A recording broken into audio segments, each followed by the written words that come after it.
I don't need to apologize. What am I doing?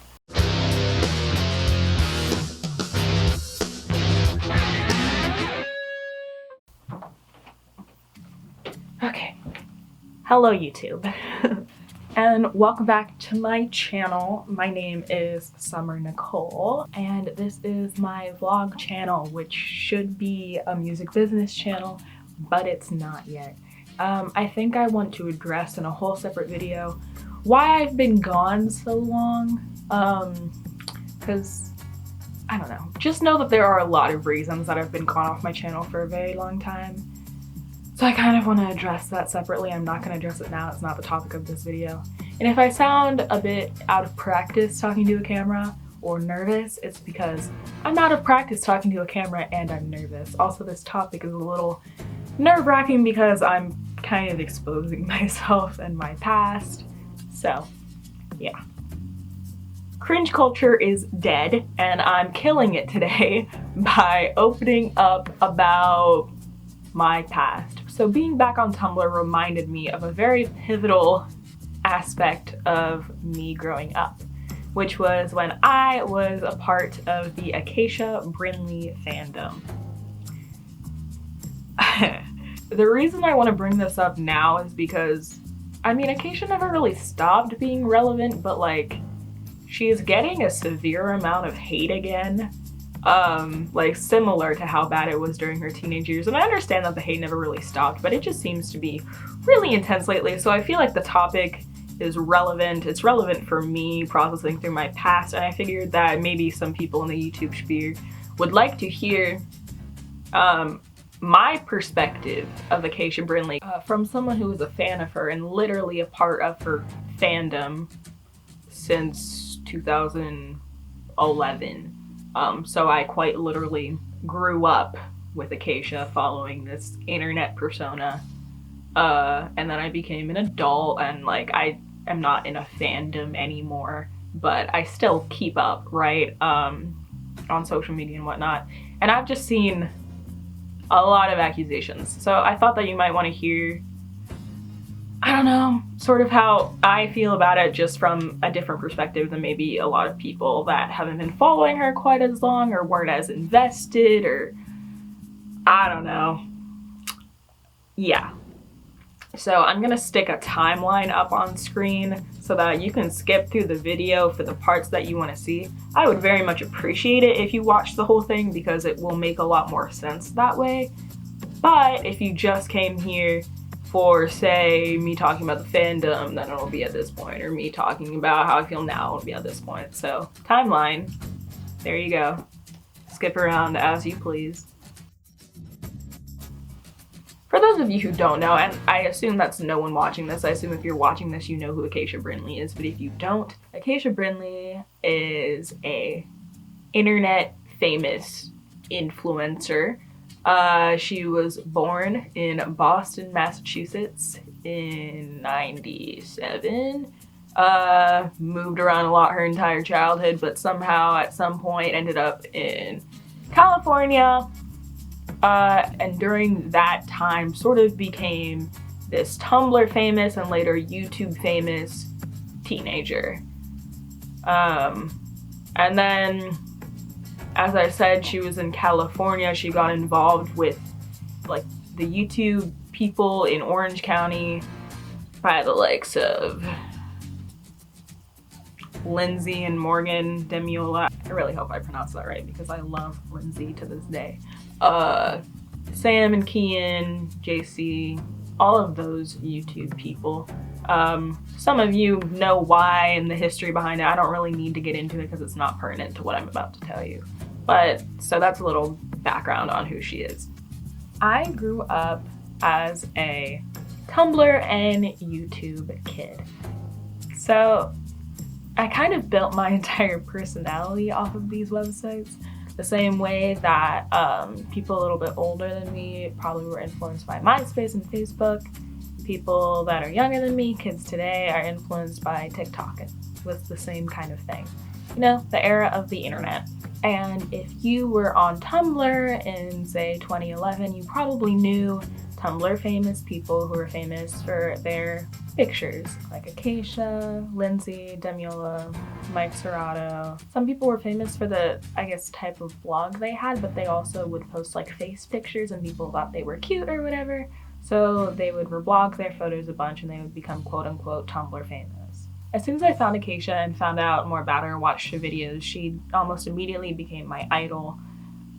I loved how her personality just bubbled out of her and how she wasn't afraid to be weird or be loud, and how she would openly speak about mental health, like all this kind of stuff. Plus, on top of that, I thought that she was really pretty, so of course I wanted to like look like her and make my makeup and hair look like her or whatever, which, looking back, I don't have the same style of hair or the same skin tone, so that was not gonna work, but whatever, it was what I wanted. Anyway, as you may imagine, as a 13-year-old who was being bullied, I didn't have quite a lot of self-worth, I guess you could say. So I saw these people on the internet and I just aspired to be like them, like Acacia, because they seem to just be so outgoing and make friends easily and all that kind of stuff. And I understand that this may sound kind of weird for people that didn't have an internet upbringing, so they don't really understand the concept of people looking up to just random people on the internet. I think for our demographic, it kind of had something to do with like the fact that YouTubers and people on social media just seemed a lot less manufactured and like they were kind of real people. So whatever they had was sort of attainable, you felt closer to them or whatever it may be, I don't know. But quite literally, these were just normal ass people on the internet who gained followings. Like they didn't necessarily do anything too specific, they just acquired followers for being conventionally attractive or for being funny or for having good posts, like whatever it may be, usually a combination of those things. I wanted to be just like Acacia and grew very attached to her, I guess you could say. Like I can't even name on both my hands like how many of my interests were literally just cut and pasted from her, like whatever she would make known online. Because of her, I got into Cody Simpson, Star Wars, Taco Bell, a bunch of artists, like bands like Crown the Empire, Go Radio. Basically, I would just watch her videos and like whatever music she had in the background, I would just like rip it from there and make playlists because I really liked her music taste. I know that's kind of weird and taboo, and a lot of people completely knock stan accounts and fandoms because they're obsessive, and I mean, that's true, and because they're quote unquote a waste of time, which, I mean, that's arguable. But like for me personally, it's like I didn't have friends. I literally just had the internet / my internet friends who I made through this fandom or made through Tumblr or whatever it may have been at the time. So for me, it wasn't really a waste of time. It was a way to occupy my time and kind of distract myself so that I wouldn't feel so depressed and alone and whatever it may have been. And like, I know you're like, well, you should have just gone out and like try to like meet people or whatever. Like I tried. I quite literally was just such an oddball and everyone picked on me.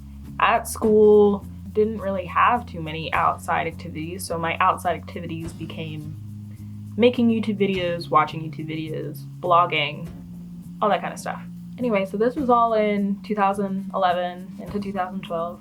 And then in 2013, I left my high school that I was at and I started online school. So I had even more free time just at home on my computer. And I formally made my Instagram stan account during this time. And I can't even front, like being a stan account like literally taught me how to research shit on the internet, how to edit photos and videos. Like I quite literally would not know how to edit photo and video if I didn't spend so much time doing it at like the age of like 14, 15, 16. And obviously that's still really important to me today, is doing photography and videography and everything.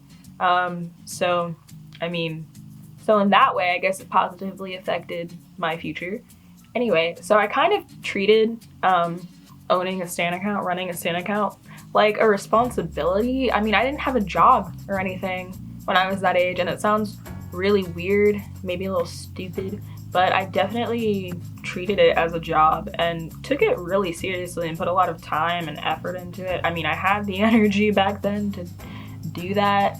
I had the skills to edit videos and stuff, so I just kind of, it was an excuse to put all of that to good use and do something that made me happy because I didn't really have anything else. Anyway, so I had this Instagram account that started to garner followers, and I made a lot of friends through it. So like the other Acacia accounts, the fandom was called Kitties, and then her haters were called Doggies, and then people that were like truth accounts, which now would be called opinion accounts, were called Hamsters at the time. It was weird. Anyway, I was a kitty. What really boosted my following was when I made associated social medias to the Instagram. So I made an associated Tumblr where I would post rare photos of Acacia, and we call them rares. They're basically just Acacia's really old photos that were hard to dig up, were on random social medias that maybe even got deleted, like fucking Feed and Keek and stuff like that. Those weren't social media. Actually, well, Feed was a social media. Keek was like a video service, because if y'all weren't on Twitter back in the day, Twitter didn't used to have built-in video, I don't think. I think that's what that was, or it was like live streaming or something. Anyway, so I made an associated Tumblr, but what really garnered attention was when I started making edit videos. So this was far before the day of fan cams, but I would edit together, I would find rare videos of Acacia. So these were videos that she posted on Tumblr way back in the day that like probably weren't there anymore. I don't know if she deleted her Tumblr or what it was. But anyway, it was just hard to dig up, I guess. Some of them I would just edit like a highlight reel of them, I guess you could say, and put like EDM in the background and make it fun. It's interesting because I thought that she was fun, or I thought that she was funny for being like random, I guess. Looking back, a lot of her humor was shock value or being offensive or whatever it may have been, which I'm gonna touch on later when I start talking about like what's going on today with how people view Acacia. But at the time, I just thought it was funny and out there, and people love to go back and dig up people's like offensive jokes or whatever they said in the past. But like, coming from me, the rhetoric and the social media sphere used to be very, very different, and that was what a lot of people considered funny back then.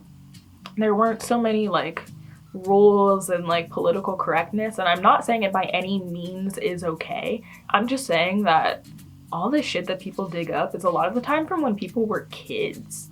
And like, I feel like we all said really dumb shit as kids. The difference is that now there was the internet to publicize it.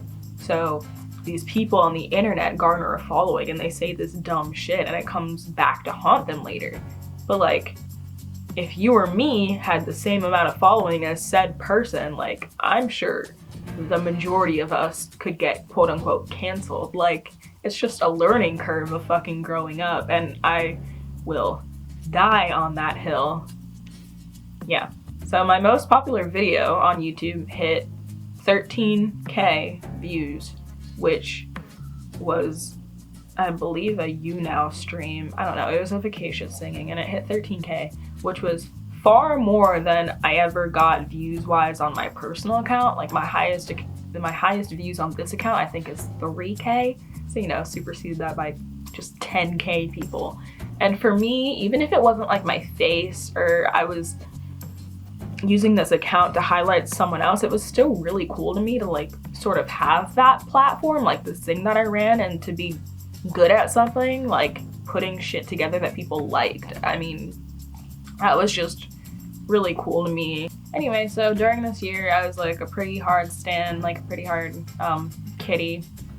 I would defend Acacia from a lot of hate comments. I remember one time her dad commented on my post and was like, thanks for getting like Acacia's personality right or something. I don't know. He just liked what I had said in the caption, and he commented. So I thought that that was pretty cool, because I know that during that time he was super involved in like making her videos and stuff like that. And then came 2014, where I completely switched gears, actually.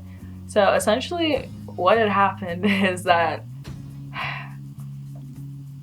Acacia had a boyfriend in 2014 who thirst liked or commented on my best friend's ass pic on Twitter. And this was not like things are now. It was not like I can post whatever I want and don't sexualize my body. Like, it wasn't like that. We were all young and stupid. So everyone was slut shaming her because of what Acacia said. And Acacia was liking some of the joke tweets or whatever. And it became like a full out Twitter war with all these people that I assumed just by basic deductive reasoning and inference that Acacia was in a group chat with. It was a lot of drama. So I don't know, I didn't really full out become a doggy, but I just like stopped standing her for a while. I would still post on my account, but like it was very like uninvolved type of posting. I just posted to keep it updated, and at that point I was calling myself a quote-unquote truth account. So that was a thing. Anyway, had a sort of visceral reaction to that. It was really just petty drama. So I started warming up to her like videos and content again, and warming up to her. But I wasn't as, I guess, naive about it as I was before. I was like, this is a human being with flaws, as opposed to like, this is the person I want to be. And I feel like everyone sort of hits that point when you're in a fandom. I mean, some people don't. Maybe I could name names or drop fandoms, but I won't do that. I think that especially with like internet famous people, a lot of people don't like just blindly follow them. They like can see where they've messed up and call them out on it. And I was sort of getting to that age. I mean, I couldn't have done that when I was like 13 or 14, but I was getting to that age where I was just starting to, I don't know, have a little more reason with things. Anyway, then came 2016 where, I don't know, I think I just happened to pop on Twitter and saw that Acacia was gonna be in Celebration, Florida, which is outside Orlando. She was going to Disney, and she was having a meet and greet. And literally the night before, I was like, yo, mom, I have to go to this. Like, I'm never gonna get this opportunity again to meet this person that's had such an effect on me. Can I go? And she was like, I don't know. I was like, mom, please. And then we ended up going. She drove me all the way out through Kissimmee to Celebration, which is actually like pretty far. I mean, there are a lot of things like downtown Orlando and some areas of Central Florida are really close to me, but this place is pretty far. Drove all the way out there, went to this meet and greet. Jairus was there. I think they've been dating maybe for like a year. It hadn't been that long yet, and now of course they're married with a kid, so you know, time is a crazy thing. But yeah, so I went out there to this meet and greet. I told her how long I followed her, and all this shit, and she goes, quote unquote, I'm sorry you had to see all of this phases. So I'm here with Acacia. And I'm here with Summer. Hi! What? Oh, I love meeting you. It was great to meet you. We're currently climbing this large thing. I'm gonna fall. I'm gonna hurt myself. Go to like Yo! Taya? How does one even? She's already at the top. Hey! Okay, so that was low-key so cute, and I like made a friend, like just hit her up through Twitter because she's going to Warped Tour at the same time I'm going to Warped Tour. Anyway, Acacia was so sweet, so you know, that was really cool. Like, I'm glad I did that. Interesting, because I met one of my best friends at this meet and greet who I didn't know would become my best friend. We met at the time, we bonded over talking about Warped Tour, and I didn't know at the time, but she was a Lindsay stan, and I was an Acacia stan, which is kind of cute. To come to the end of my personal history, I got to senior year and then I got to college, and I sort of just fell out of fandom. I mean, I resorted to fandom when I didn't really have like something else in my life to cling on to, or a social life or anything like that, much personality of my own. I cling to fandom, and then obviously I went to college and I made my own friends and had my own experiences and my own life to focus on. So I just fell out of posting. At one point I deleted the Instagram, which I immediately regretted because I lost all of my friends and contacts I'm kind of mad I did that because I like keep accounts. Like I'm one of those people that doesn't just delete shit. Like I keep most shit live, keep a bunch of photos. I'm just like that kind of person. So I sort of wish I had the memories from that, but whatever. Anyway, it was like a step I was trying to take to like better myself and focus on myself because I didn't want to be like an obsessed fan anymore. But I also was just naturally growing out of that phase of my life. And that brings us to now. So at this point in the video, I want to address the current rhetoric.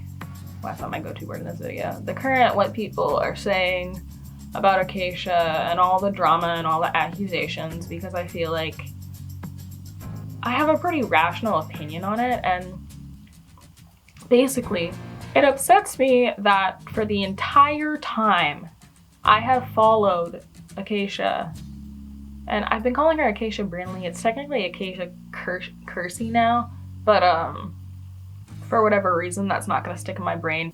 Probably from the fucking 9 years that she was Acacia Brindley to me, but it's Acacia Kersey now. Yeah. Anyway, the entire time I followed Acacia, which is going on 10 years now, she has been such a polarizing figure. People either loved to love her, like me, or loved to hate her. And to this day, when, I mean, I'm 21, so she's gotta be 22, I think.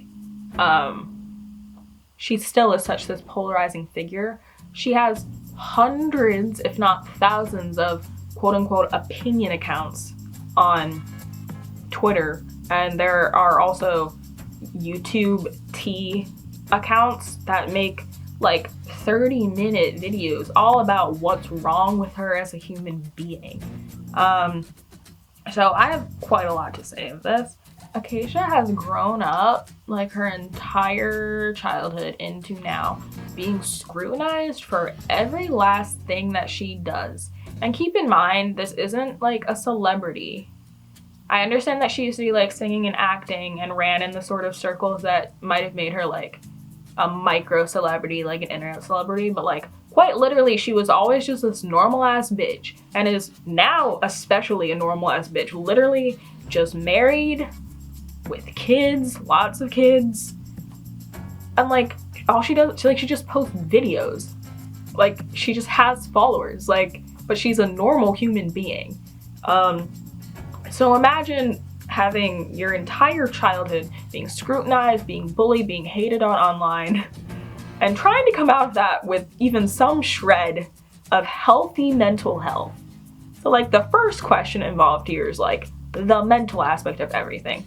Acacia has been very like candid over the years about like how she struggled with depression for like the longest time, and like imagine having all of that weight on your shoulders for absolutely no fucking reason besides the fact that you have an internet following. Like that's it. I went on Tumblr, if you know what that is. I do. Of course I know. Do I know what Tumblr is? Yes. Follow me and give me a talk. And I thought it'd be different because like they don't know who I am. And then the hate started growing and growing and growing. So like in my book, I think she's doing pretty well. I don't think she's always made the right choices, obviously, but I feel like her wrong choices have been like highlighted and villainized, even as if she doesn't also make good choices, and as if she isn't a human being, you know, with multitudes. And most of the shit that she is just so hated on for is stuff from her past. And she seems to have made a lot of effort at change. I mean, first of all, when she became a parent, she completely rebranded herself, you could say, just from a business aspect. I go to business school, so quite literally she rebranded herself as like a family YouTuber. So most recently, even though this was one of the first things that I guess she did in the timeline, as you can see, I like chronology.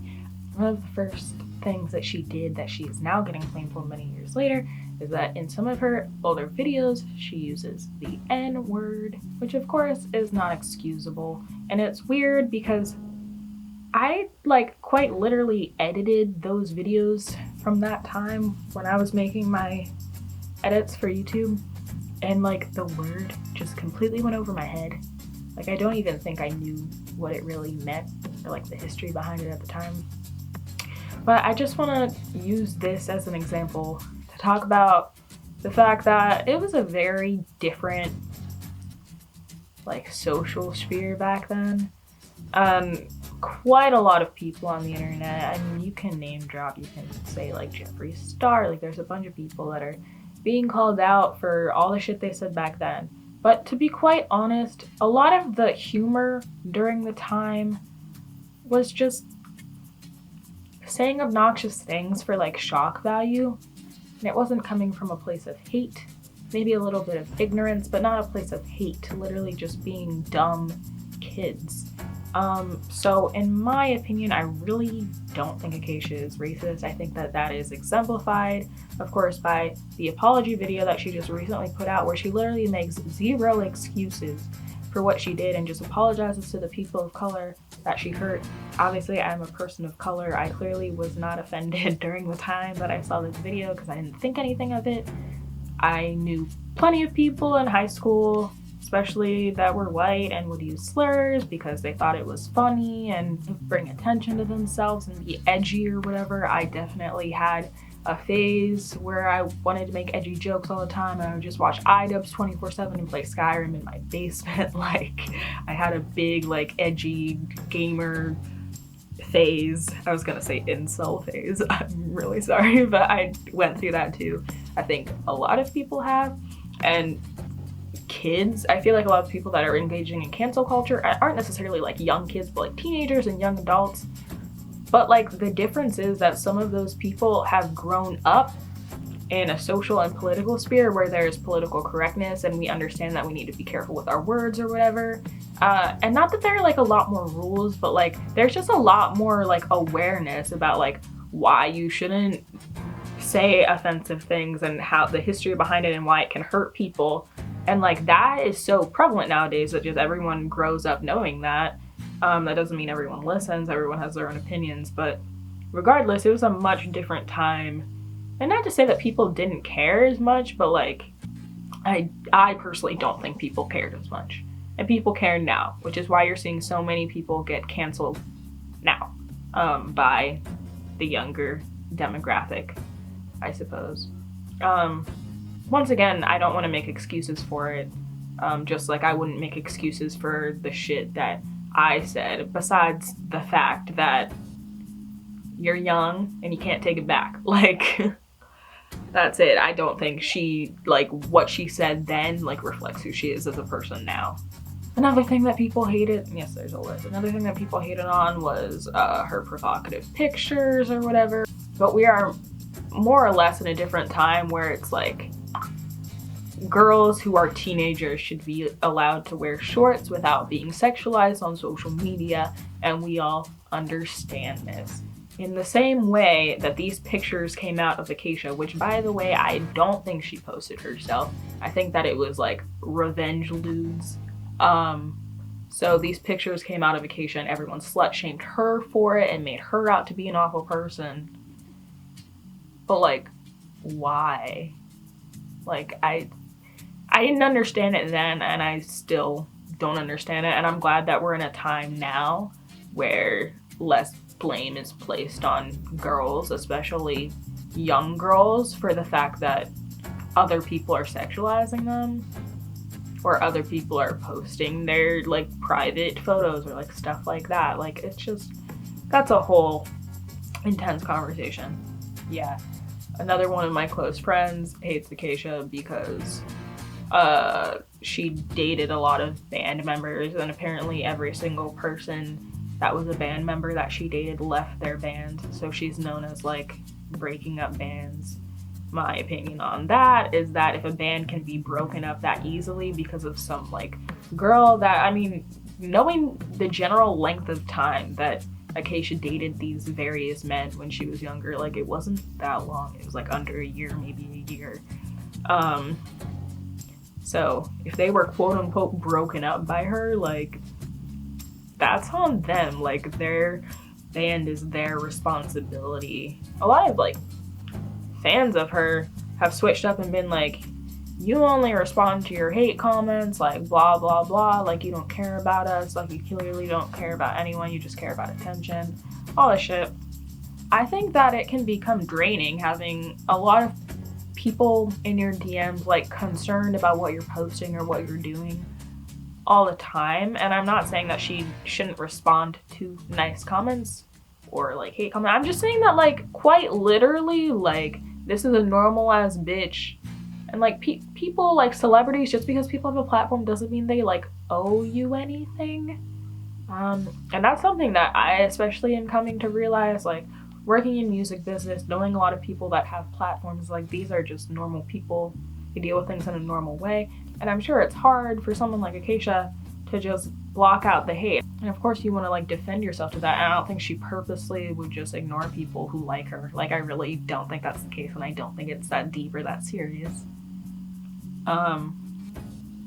This one is a fun one. So the opinion accounts like to hate on her for leaving like a bad review on an Airbnb.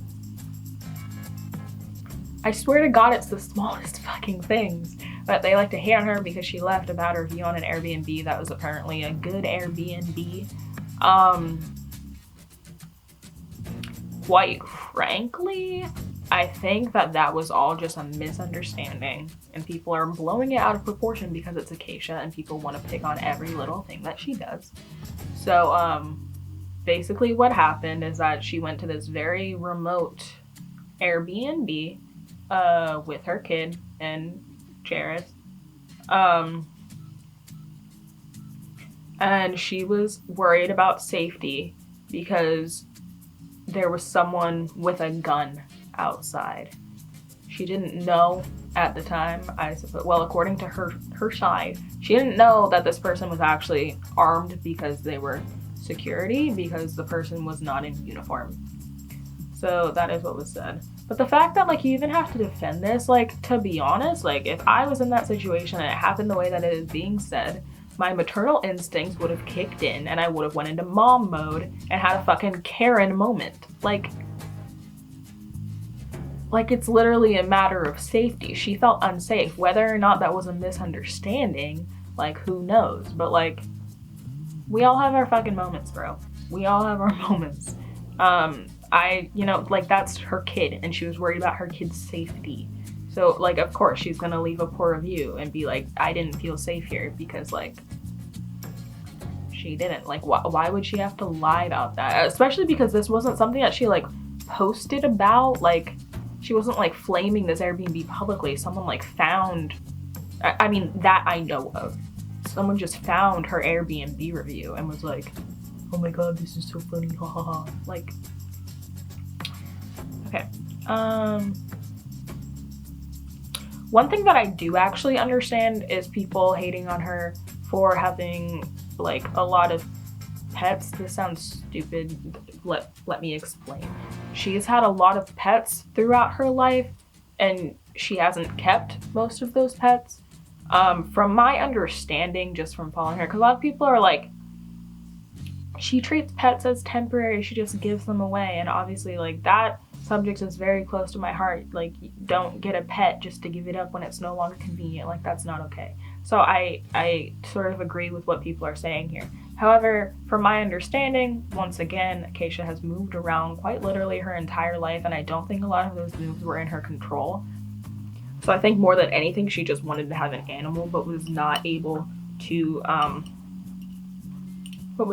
keep those animals due to circumstances out of her control, like moving, or there was one animal that she was, actually it wasn't one animal, she's always been allergic to cats, I believe. She ended up getting a hairless cat because of it. Mind you, I couldn't name or number all of these pets besides Paradise, just because I remember all the cute spam content. Yeah, from what I can understand, it's not like she just took these pets and put them in a shelter or anything. She rehomed them, she found people she could retrust and rehomed them. Or there's pets that stayed with her parents, or just various members of her family, like whatever it may be. So she didn't just put it in a shelter, and she didn't want them to stay in this like living situation that wasn't going to be good for them.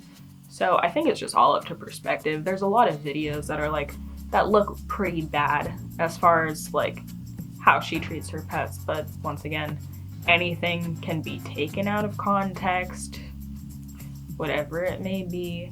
Like, I mean, I currently live at home, but I didn't always live at home. And I got a cat when my mental health was really bad. And that cat stayed in my apartment with me, but then I moved home, and I've been home for a year and a half, maybe 2 years. So when I move out again, I really don't know if I can take that cat with me, because that cat has become accustomed to being in this very large house, been accustomed to my mom and my dad, been accustomed to our 2 other cats. I don't think I could just take my cat and take her out of that situation. I don't think that would be fair to her. So I'm like, it's not that I don't want to, it's that I literally can't, and I don't think that would be the best choice for her, and I'm gonna tear up because I love her. But yeah, I can't do that. Yeah, regardless, and I'll probably end up getting another emotional support animal.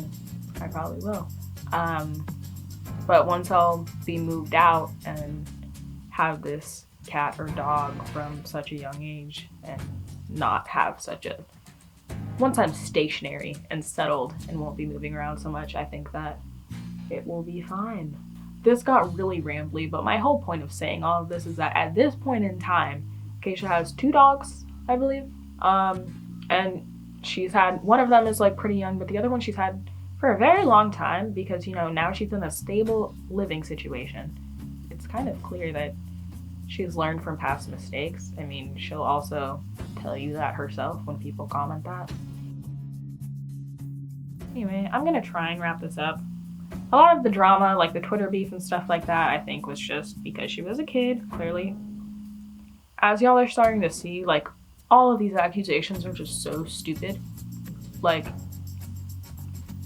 even if, whether you like her or hate her, the fact that people like put this much time and effort into hating one human being is so silly to me, especially because like I come from like alternative culture, local music scene, alternative scene. So to me, like, the canceled people are like Ronnie Radke, who has like gang rape accusations and went to jail, or like Davi Vanity, who quite literally like molested children. Like, those are the people that are canceled, but like there's literally reasons, you know? All of this stuff is literally just people's fucking opinions on the internet. There's no real facts backing any of it, and I don't understand why people care so much. I mean, some people just feed off the drama, but like, quite literally, I just don't know why people care. And I understand that a lot of people, especially her opinion account, especially the T counts, are probably going to be commenting under this, and like, don't like get all up in arms because like I've been you. Like, and that was my point of giving the history, really, is like, I've been in your shoes as far as having my own problems while being a fan of Acacia, or following Acacia, or not being a fan of Acacia, whatever it may be. But like, when it comes down to it, like, literally, you do not know this girl. What you know is what she posts on the internet. And this brings me to the most important point of me making this video. I believe that there are a whole bunch of videos and a whole bunch of comments about Acacia being a neglectful mother. It's just the stupidest shit I've ever seen.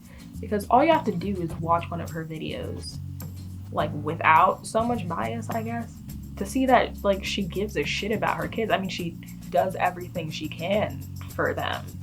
It got to the point, like, so many people are mother shaming her, and that's the whole thing about social media. I see it with a lot of young moms, where people just love to butt in and be like, you're not parenting your kid correctly. Like, how is that your place? Anyway, so I believe Child Protective Services was called because there was a video that went viral of Acacia's child laying on the floor. Mind you, this child is a special needs child, so it will take her longer to develop, so she doesn't like sitting up right now, which is what Acacia says.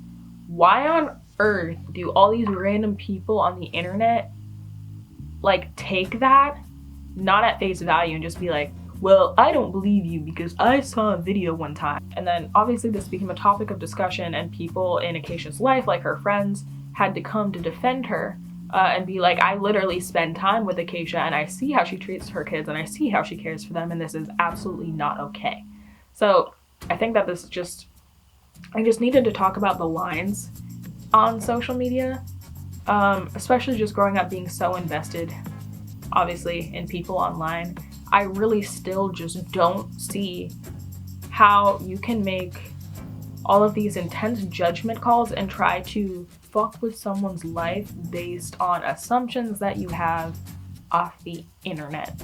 And I don't understand how people just always find something literally during her entire time of being on the internet, especially now when she quite literally just minds her business.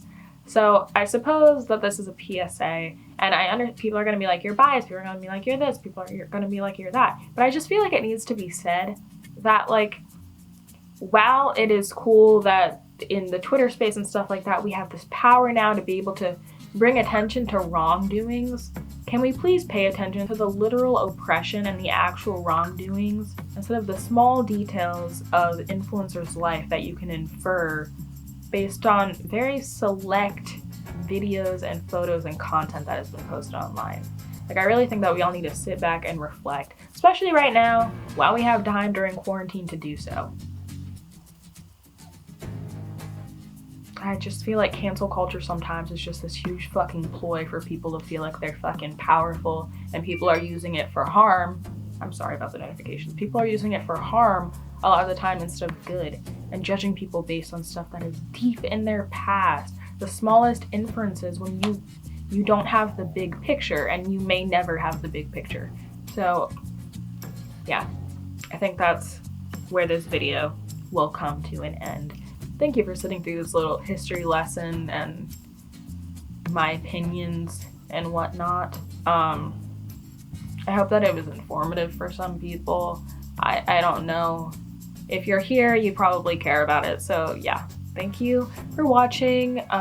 Thank you for watching and hearing me out. If this doesn't change your opinion, that's okay. But I do hope that I could at least help you to open your mind a little bit in regards to this, because I think that there are a lot more deep-rooted issues here than you might just see looking casually.